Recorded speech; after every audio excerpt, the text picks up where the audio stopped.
Hello everyone. आज के video में हम वेलबींग के कंसेप्ट और उसे मेजर करने के लिए जो इंडेक्स ग्लोबली यूज किए जाते हैं वो समझेंगे। जब हम हेल्थ की बात करते हैं तो वेलबींग को भी इंक्लूड करते हैं क्योंकि हेल्थ और वेलबींग बहुत ही क्लोजली रिलेटेड है। इनफैक्ट ये दो कंसेप्ट्स कई बार ओवरलैप करते हैं। वेलबींग हम खुशहाली को कहते हैं। ये एक पॉजिटिव स्टेट यानी कि सकारात्मक अवस्था है। लाइफ की कोई भी कंडीशन जब पॉजिटिव होती है हम उसे वेलबींग कहते हैं। वो कंडीशन हमारे हेल्थ से जुड़ी हो सकती है, हमारे प्रोफेशनल लाइफ या फाइनेंशियल सिक्योरिटी से जुड़ी हो सकती है, या हमारे सोशल लाइफ या रिलेशनशिप से जुड़ी हो सकती है। हेल्थ की डेफिनेशन इसी पॉजिटिव स्टेट और वेलबींग को डिस्क्राइब करती है और अचीव करना चाहती है। हेल्थ वेलबींग की एक स्टार्टिंग पॉइंट है और वेलबींग की ब्रॉड कंसेप्ट का एक महत्वपूर्ण हिस्सा है। लेकिन जिस तरह से हम हेल्थ को बायोलॉजिकली और मेडिकली एग्जामिन कर सकते हैं, वेलबींग को उसी तरीके से मेजर नहीं कर सकते। वेलबींग को हम तब समझते हैं जब व्यक्ति की नीड्स पूरी होती हैं और जब वो पर्सनल लेवल और सोशल लेवल में डेवलप करता है। इसी डिफरेंस और सिमिलैरिटीज के कारण हम हेल्थ और वेलबींग को रिलेटेड कंसेप्ट समझते हैं। हेल्थ और वेलबींग एक दूसरे को इन्फ्लुएंस करते हैं। एक खुशहाल व्यक्ति अच्छे स्वास्थ्य में होता है, वो बॉडीली पेन टॉलरेट कर सकता है और डिजीज से फाइट कर सकता है। वेलबींग का पॉजिटिव इफेक्ट होता है हमारी बॉडी पर, जिससे हमारी इम्यूनिटी स्ट्रांग हो जाती है और बॉडी के सिस्टम्स स्ट्रांग रहते हैं। और अच्छी हेल्थ होने से वेलबींग भी इन्फ्लुएंस्ड होती है। वो इसलिए क्योंकि अच्छी हेल्थ से हम मेहनतकश बन सकते हैं और अच्छी लिविंग कंडीशंस जैसे फूड, लॉजिंग, फाइनेंशियल और सोशल सिक्योरिटी को प्राप्त कर सकते हैं। आइए अब हम उन लिविंग कंडीशंस के बारे में पढ़ेंगे जो हमारे वेलबींग के लिए महत्वपूर्ण है। साइकोलॉजिस्ट के अनुसार ये लिविंग कंडीशंस को हम कंपोनेंट्स कहते हैं जिनसे हम वेलबींग को परख सकते हैं। ये कंपोनेंट्स 3 तरह के होते हैं। पहला है स्टैंडर्ड ऑफ लिविंग। ये एक मटेरियलिस्टिक कंसेप्ट है जो हमारी प्रॉस्पेरिटी या समाज में अपनी आर्थिक स्थिति को मेजर करती है।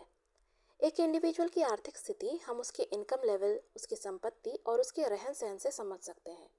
तो स्टैंडर्ड ऑफ लिविंग एक ऐसे इंडिकेटर है जो एक कंट्री के सिटीजन्स की कंजम्पशन स्टेटस को चेक करता है, जिसमें वो ये देखता है कि वो कितनी और किस तरह की गुड्स, सर्विसेज या फैसिलिटीज़ को यूज़ कर रहा है।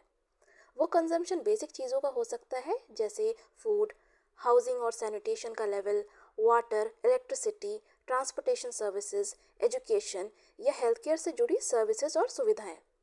नेसेसिटीज़ के अलावा लग्जरी के गुड्स के कंजम्पशन को भी इंक्लूड किया जाता है जैसे jewellery, personal vehicles, expensive house hold items या हायर टेक्नोलॉजी की सामग्रियाँ। इस इंडेक्स से हम दो चीज़ें समझते हैं। एक तो ये कि एक इकोनॉमी में कितनी प्रोडक्शन है और दूसरी ये कि सिटीजन्स प्रोड्यूस किए हुए गुड्स या सर्विस को कितना यूज़ कर पा रही है। स्टैंडर्ड ऑफ लिविंग एक इम्पॉर्टेंट इंडिकेटर है जिससे एक पॉपुलेशन की वेलबींग समझा जा सकता है और इसे ज़्यादातर पर कैपिटा इनकम के बेसिस से कैलकुलेट किया जाता है। इनकम लेवल जितनी अच्छी होगी, कंजम्पशन की क्वालिटी भी अच्छी होगी, जो डायरेक्टली वेलबींग को प्रमोट करती है। दूसरा कंपोनेंट है level of living. Standard of living और लेवल ऑफ लिविंग एक सिमिलर टर्मिनोलॉजी है। इस टर्म को यूनाइटेड नेशंस के डॉक्यूमेंटेशन में यूज़ की जाती है जो करीब 9 कंपोनेंट्स को इंक्लूड करता है, जैसे health, food consumption, education, occupation and working conditions, housing, social security, clothing, recreation and leisure and human rights. अगर हम क्लोजली देखें तो लेवल ऑफ लिविंग सिर्फ मटेरियल गुड्स एंड सर्विसेज ही नहीं बल्कि नॉन मटेरियल एस्पेक्ट्स भी इंक्लूड करता है जैसे वर्किंग कंडीशंस और ह्यूमन राइट्स, जो ह्यूमन वेलबींग का एक बहुमूल्य हिस्सा है। ये माना जाता है कि हेल्थ लेवल ऑफ लिविंग का एक इंटीग्रल कंपोनेंट है, यानी कि एक अभिन्न हिस्सा है जिसके ना होने से लेवल ऑफ लिविंग बिगड़ जाती है और वेलबींग भी अफेक्टेड हो सकती है। तीसरा कंपोनेंट है क्वालिटी ऑफ लाइफ। हमने अभी जो दो कंपोनेंट्स के बारे में डिस्कस किया वो दोनों ऑब्जेक्टिव कंपोनेंट्स थे। ऑब्जेक्टिव कंपोनेंट्स वो होते हैं जो डायरेक्टली ऑब्जर्व किए जा सकते हैं और इसकी वैल्यू को स्टैटिस्टिक्स की हेल्प से कैलकुलेट कर सकते हैं, क्वांटिटी के बेसिस में समझ सकते हैं और यूनिवर्सली एक्सेप्ट कर सकते हैं जैसे ग्रॉस डोमेस्टिक प्रोडक्ट या ग्रॉस नेशनल प्रोडक्ट। लेकिन क्वालिटी ऑफ लाइफ एक सब्जेक्टिव कंपोनेंट है, यानी कि हम उसकी वैल्यू को नंबर्स में नहीं समझ सकते, क्योंकि ये कंसेप्ट इंडिविजुअल की फीलिंग्स पर डिपेंड करता है। एक व्यक्ति अपनी लाइफ को कैसे परसीव करता है, क्वालिटी ऑफ लाइफ उस पर डिपेंड करती है। वो कितना संतुष्ट है, ये दो चीज़ों पर निर्भर करता है। एक, वो अपनी लाइफ की पर्सनल सिचुएशन को कैसे जज करता है। पर्सनल सिचुएशन जैसे वो अपने पेशे से, घर गृहस्थी से या पारिवारिक और सामाजिक संबंध से कितना खुश है। दूसरा है एक्सटर्नल सिचुएशन को परसीव करना। ज़्यादातर एक्सटर्नल सिचुएशंस सिस्टम ओरिएंटेड होता है, जो इंडिविजुअल के कंट्रोल में नहीं होता, जैसे फिजिकल इन्वायरमेंट जिसमें एयर, वाटर या फूड क्वालिटी होता है। और दूसरा है सोशल इन्वायरमेंट, जो सोशल पॉलिसीज़ और लॉ इन्फोर्समेंट से रिलेटेड होता है। इन्फ्लेशन रेट, मेडिसिन और दूसरे हेल्थ केयर सर्विसेज की अवेलेबिलिटी, ह्यूमन राइट से जुड़े कानून और एक इंडिविजुअल कितना फ्रीडम के साथ सोसाइटी में रह पाता है और फंक्शन कर पाता है, ये सारे वो कंडीशन हैं जो एक व्यक्ति की क्वालिटी ऑफ लाइफ को डिसाइड करते हैं। नेशनल लेवल में जो पॉलिसीज़ बनाई जाती हैं उससे ये ध्यान में रखकर बनानी चाहिए, जिससे सिटीजन्स की फिजिकल, मेंटल और सोशल वेलबींग इम्प्रूव हो सके। आइए अब हम वेलबींग को किस तरह से मेजर करते हैं वो समझेंगे। वेलबींग को मेजर करने के लिए कई सारे मेथड्स हैं, लेकिन इस वीडियो में हम दो क्वांटिटेटिव मेथड्स डिस्कस करेंगे, जिसे हम इंडिकेटर्स ऑफ वेलबींग कह सकते हैं, जो ओवरऑल वेलबींग को मेजर करती हैं।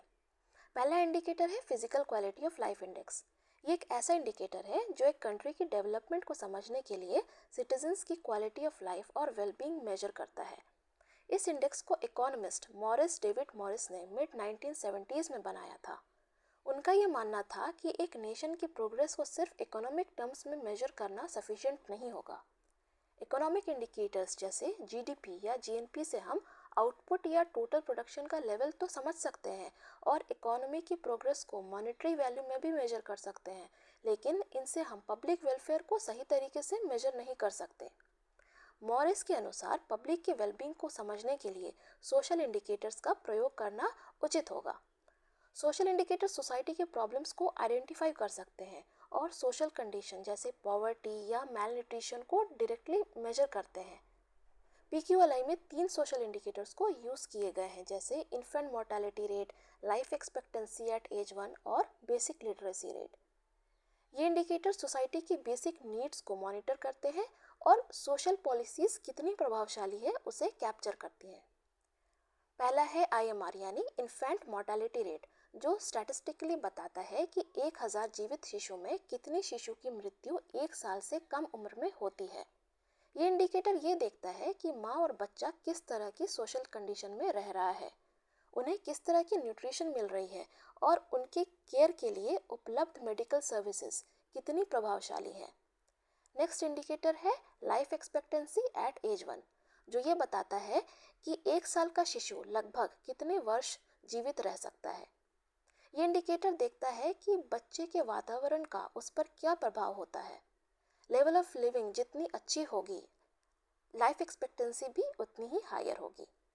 थर्ड इंडिकेटर है बेसिक लिटरेसी रेट, जो ये बताता है कि 15 साल से ज़्यादा के कितने प्रतिशत लोगों को पढ़ना और लिखना आता है। ये एक बहुत ही इंपॉर्टेंट इंडिकेटर है जो हमें ये बताता है कि शिक्षा कितने लोगों तक पहुंच रही है और एजुकेशन सिस्टम फ्यूचर के लिए किस तरह का लेबर फोर्स या ह्यूमन कैपिटल को रेडी कर रहा है। पीक्यूएलआई की कैलकुलेशन के लिए ये तीनों इंडिकेटर्स, जिन्हें हम कंपोनेंट्स भी कहते हैं, उन्हें इंडिविजुअली 0 to 100 के स्केल में स्कोर किया जाता है और नॉर्मलाइज किया जाता है इजी कंपैरिजन के लिए। यहाँ 0 का मतलब है लोएस्ट परफॉर्मेंस और 100 के स्कोर को हाईएस्ट स्कोर माना जाता है। सारे कंपोनेंट्स की वैल्यू निकालने के बाद उनका एवरेज निकाला जाता है, जिससे पीक्यूएलआई की स्कोर निकल के आती है। आइए हम पीक्यूएलआई की कंस्ट्रक्शन एक एग्जाम्पल से समझते हैं। Physical quality of life index एक बहुत ही सिंपल और स्ट्रेट फॉरवर्ड इंडिकेटर है वेलबींग मेजर करने के लिए। 1970s में डी मॉरिस जब ये इंडेक्स डेवलप कर रहे थे, तो उन्होंने कुछ ग्रुप ऑफ डेवलप्ड और अंडर डेवलप्ड कंट्रीज़ की स्टडी की थी, जिसमें उन्होंने वेलबींग के 3 इंडिकेटर्स को सिलेक्ट किया और हर कंपोनेंट का किस कंट्री में हाईएस्ट और लोएस्ट परफॉर्मेंस है उसे कैलकुलेशन में यूज़ किया। उनका ये मानना था कि कंट्री जब डेवलप होती है तो वहाँ की लिटरेसी रेट और लाइफ एक्सपेक्टेंसी रेट को इंक्रीज़ होनी चाहिए और आईएमआर यानी इन्फेंट मोर्टालिटी रेट डिक्रीज़ होनी चाहिए, यानी कि लाइफ एक्सपेक्टेंसी एट एज 1 और basic literacy rate positive indicators हैं और IMR एक नेगेटिव इंडिकेटर है। कैलकुलेशन के लिए उन्होंने इन तीनों कंपोनेंट्स के फिगर्स को नॉर्मलाइज करके 0 to 100 की रेंज में स्केल करा। 0 की वैल्यू लोएस्ट परफॉर्मेंस का इंडिकेटर है और 100 हाईएस्ट परफॉर्मेंस का। तो IMR के केस में लोएस्ट रिकॉर्डेड परफॉर्मेंस थी 229 इन्फेंट डेथ, जिसे मैक्सिमम थ्रेशोल्ड माना गया, और हाईएस्ट थी 7 infant death in 1000 life birth, जिसे मिनिमम थ्रेशोल्ड कंसीडर किया गया। फिर लाइफ एक्सपेक्टेंसी एट एज 1 के केस में रिकॉर्डेड हाईएस्ट परफॉर्मेंस थी 77 ईयर्स और लोएस्ट परफॉर्मेंस थी 38 ईयर्स, जिसे मैक्सिमम और मिनिमम रिस्पेक्टिवली कंसीडर किया गया। यहाँ बेसिक लिटरेसी रेट को डायरेक्ट स्केल किया गया है 0 to 100 के रेंज में, क्योंकि एज अ यूनिवर्सल प्रैक्टिस एक कंट्री कंप्लीट लिटरेसी अटेन कर सकता है या कंप्लीट इलिटरेट रह सकता है। तो ये वो वैल्यूज़ हैं जो PQLI की कंप्यूटेशन के लिए फिक्स किए गए थे। ये इंडेक्स 1979 में डेवलप हुई थी, इसलिए अर्ली और मिड 1970s की डेटा को यूज़ की गई थी। नेक्स्ट, अब हम हर एक इंडिकेटर की एक्चुअल वैल्यूज़ यूज़ करके उनकी परफॉर्मेंस इंडेक्स निकालेंगे, जिसे अचीवमेंट लेवल भी कहते हैं। इस प्रोसेस को नॉर्मलाइजेशन कहते हैं, जिसे अलग यूनिट्स की वैल्यू को एक कॉमन वैल्यू में ट्रांसफॉर्म किया जाता है कंपैरिजन के लिए। पॉजिटिव इंडिकेटर का अचीवमेंट लेवल देखने के लिए मिनिमम थ्रेशोल्ड को एक्चुअल वैल्यू से सब्ट्रैक्ट किया जाता है, फिर उसके रिजल्ट को मैक्सिमम और मिनिमम थ्रेशोल्ड की डिफरेंस से डिवाइड किया जाता है। लाइकवाइज नेगेटिव इंडिकेटर के अचीवमेंट लेवल देखने के लिए एक्चुअल वैल्यू को मैक्सिमम से सब्ट्रैक्ट करते हैं और उसके रिजल्ट को थ्रेशोल्ड रेंज से डिवाइड करते हैं। एक्चुअल वैल्यूज़ के लिए हमने हाइपोथेटिकल फिगर्स लिए हैं, जिसमें IMR वैल्यू है 40, लाइफ एक्सपेक्टेंसी है 70 ईयर्स और बेसिक लिटरेसी रेट है 80%। ओके, फिर हम अचीवमेंट लेवल का फॉर्मूला यूज़ करते हैं और तीनों कंपोनेंट्स की इंडेक्स वैल्यू निकालते हैं। IMR नेगेटिव इंडिकेटर है और उसकी वैल्यू निकलती है 0.85। लाइफ एक्सपेक्टेंसी और basic literacy rate positive indicators हैं, उनकी वैल्यूज़ हैं 0.82 और 0.80 रेस्पेक्टिवली।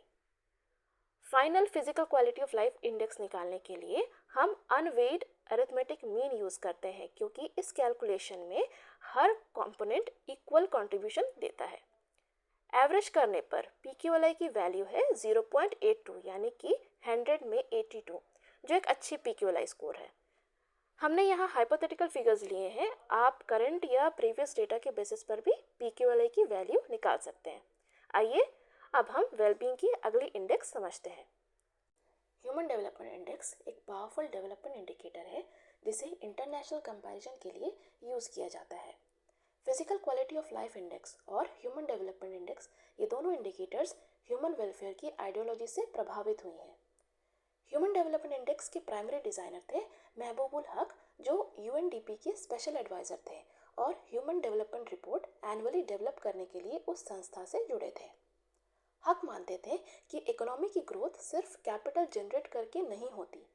उन्होंने उस ऑर्थोडॉक्स व्यू को चैलेंज किया था, जिसमें सिर्फ GNP और GDP की ग्रोथ को देश के विकास का लक्ष्य समझा जाता था। उनका मानना था कि इकोनॉमिक ग्रोथ वेलबींग अचीव करने का सिर्फ एक साधन है और एक नेशन को सस्टेन करने के लिए वहाँ के लोगों का डेवलप होना आवश्यक है, और वो तभी संभव है जब ह्यूमन डेवलपमेंट और इकोनॉमिक ग्रोथ एक साथ होगी, यानी कि कंट्री के सिटीजन्स इकोनॉमिक ग्रोथ में भागीदार बन सकें। ह्यूमन डेवलपमेंट का मतलब होता है व्यक्ति को काबिल बनाना, ताकि उसका रास्ता खुले और उसे अवसर मिले एक हेल्दी, प्रोडक्टिव और मीनिंगफुल लाइफ लीड करने का। इसी बिलीफ के साथ ह्यूमन डेवलपमेंट इंडेक्स डेवलप हुआ, जिसका उद्देश्य है ह्यूमन डेवलपमेंट में प्रोग्रेस को मेजर करना और दूसरे देशों से कंपेयर करना। इसे कंस्ट्रक्ट करने के लिए महबूबुल हक ने इकोनॉमिस्ट अमर्त्य सेन की हेल्प ली। ह्यूमन डेवलपमेंट इंडेक्स, जिसे हम आमतौर से HDI इंडेक्स कहते हैं, मल्टीपल इंडिकेटर्स जैसे सोशल और इकोनॉमिक इंडिकेटर्स को कंबाइन करके बनी है। ये इंडेक्स ह्यूमन डेवलपमेंट के 3 इंपॉर्टेंट एरियाज की अचीवमेंट को देखती है। फर्स्ट, एक हेल्दी और लंबी उम्र जीने की क्षमता, जिसे लाइफ एक्सपेक्टेंसी एट बर्थ से मेजर किया जाता है। इस इंडिकेटर को हम हेल्थ इंडेक्स बोलते हैं, जिससे हम एक नेशन की स्वास्थ्य अवस्था को समझ सकते हैं। दूसरी है नॉलेज। इस एरिया में दो इंडिकेटर्स मेजर करने होते हैं।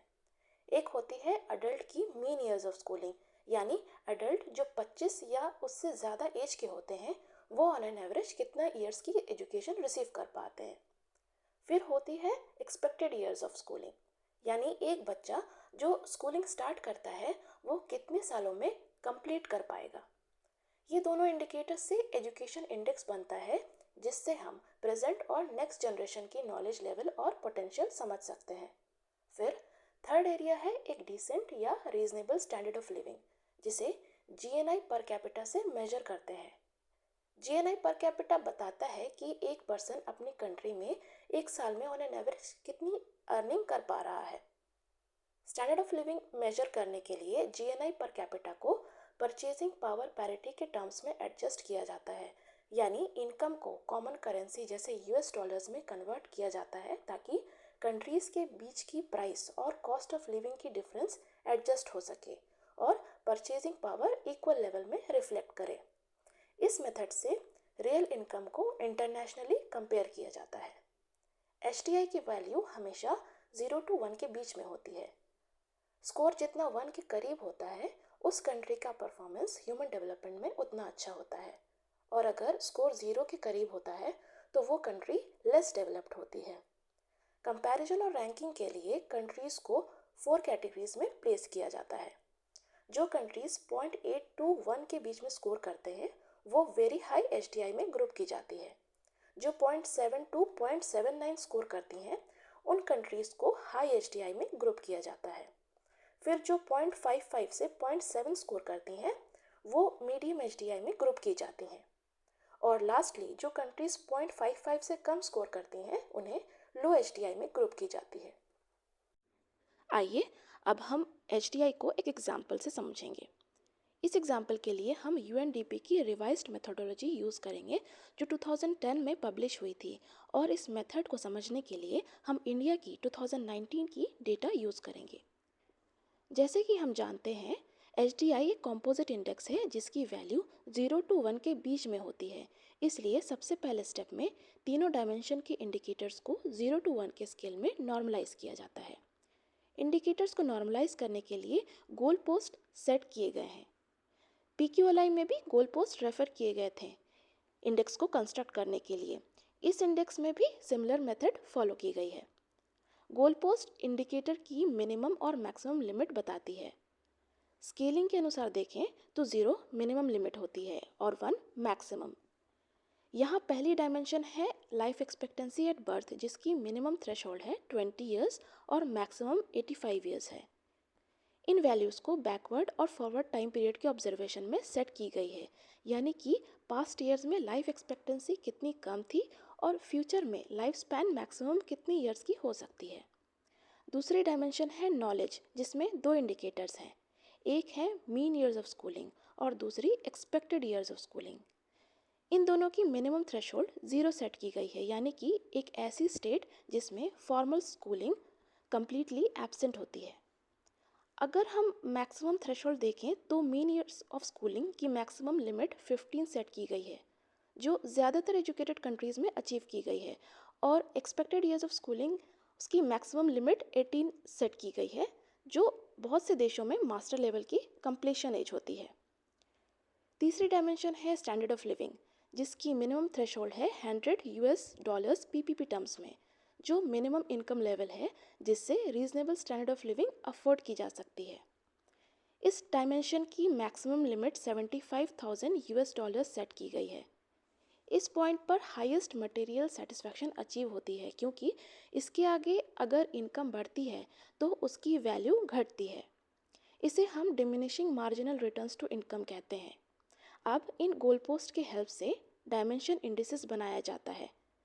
डायमेंशन इंडेक्स बनाने के लिए हम वही फॉर्मूला यूज़ करेंगे जो हमने पीक्यूएलआई के अचीवमेंट लेवल के लिए यूज़ की थी। क्योंकि तीनों इंडिकेटर्स पॉजिटिव है, इसीलिए इस इक्वेशन के लिए हम मिनिमम वैल्यू को एक्चुअल वैल्यू से सब्सट्रैक्ट करते हैं और उसकी रिजल्टिंग वैल्यू को मैक्सिमम और मिनिमम वैल्यूज़ के डिफरेंस से डिवाइड करते हैं।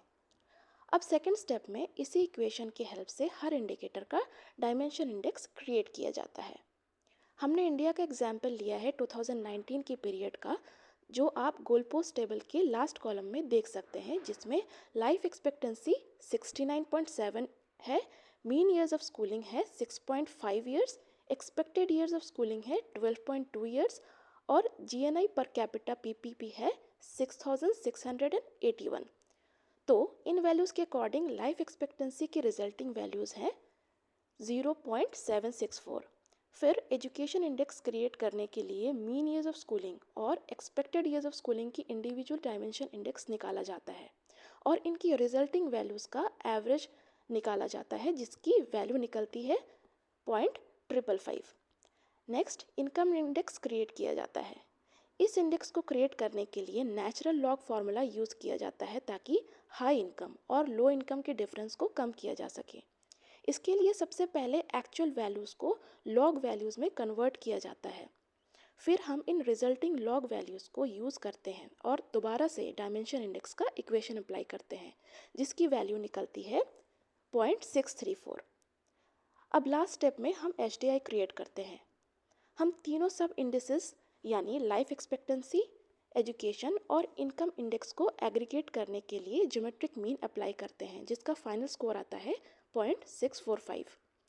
यहाँ ज्योमेट्रिक मीन इसलिए यूज़ किया जाता है ताकि किसी भी डायमेंशन की स्कोर कम होती है तो वो HDI स्कोर में रिफ्लेक्ट करती है, जो रेस्पेक्टिव कंट्री के गवर्नमेंट को प्रॉम्प्ट करती है उस डायमेंशन को इम्प्रूव करने के लिए ताकि बैलेंस डेवलपमेंट हो सके।